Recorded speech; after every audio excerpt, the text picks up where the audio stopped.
From the Detroit Free Press, I'm Robin Chan with today's Voice Briefing. It's Thursday, July 24th, 2025.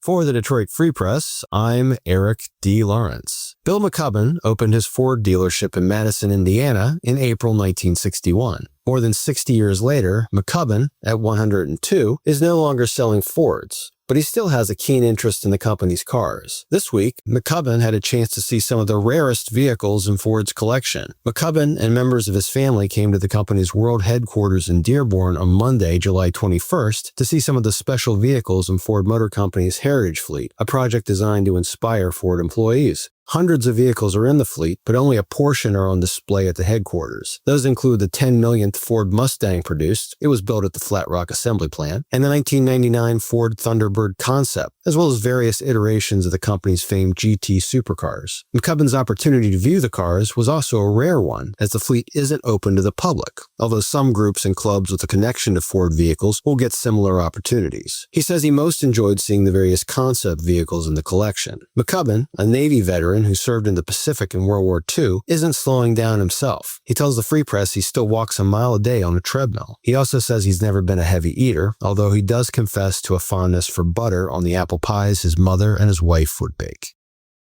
I'm Sue Salaski, Detroit Free Press food and restaurant writer. Are you a taco devotee? It's time to decide who has the best tacos in Metro Detroit. Taco fans can do just that coming up this Sunday, July 27th at the 6th Annual Taco Showdown at Eastern Market, taking place indoors and outdoors at the market's Shed 5. 13 Metro Detroit taquerias are showcasing their creations for a chance of being named Detroit's best taco. Attendees vote on the best tacos to be sent to a panel of judges. Participants in the Detroit Showdown include last year's winner and People's Choice winners from last year. The lineup also includes a new taqueria from Eddie Vargas, a well-known Mexican chef and Mexican cuisine culinary expert in Metro Detroit. Vargas opened Tacos Way last Friday, July 18th at 3970 Werner Highway in Southwest Detroit. At the event, there will also be salsa to sample, margarita sampling, and a margarita mix-off. Entertainment for the event includes Mexican-themed music and dancers, Mexican wrestlers, vendors, and DJ music.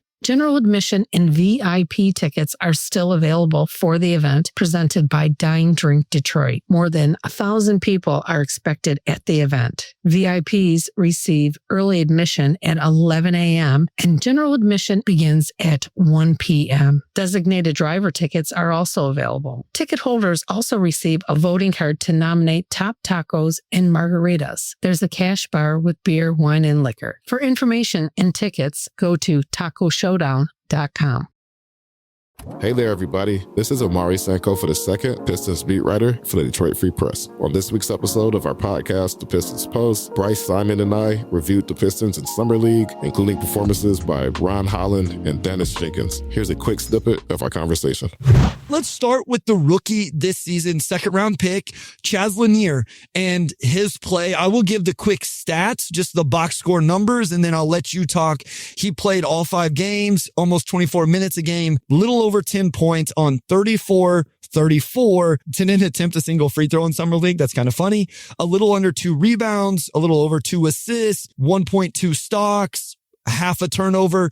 Your thoughts on Chaz Lanier? Yeah, he could have had a better showing, to say the least. The main thing you want to see from him is just knocking down shots since that's his calling card in college, and he didn't really do that. I think the last game he went 3 for 5, which was probably his best performance from deep. But beyond that, shots just didn't fall for him, to the extent that you'd want them to. And I also recognize, I think I mentioned it last week, he's playing in a system that's new for him, new teammates who don't know his tendencies, and the other 4 guys in that group, had all played together. So, maybe there's a little bit more of a learning curve for Chaz. But I think beyond that, it's just, you kind of mentioned it with the free throws, but when shots aren't falling, what else can you do? And I feel like I didn't really notice him out there unless he was actually shooting the ball, which, again, you probably wanted to see more from him as far as that. You can hear that full conversation in this week's episode of The Pistons Post, which is available wherever you listen to podcasts. And as always, you can find our latest coverage on freep.com/sports. Find more from the Detroit Free Press on freep.com. That's FREEP.com. Thank you for listening, and you'll hear more from us tomorrow.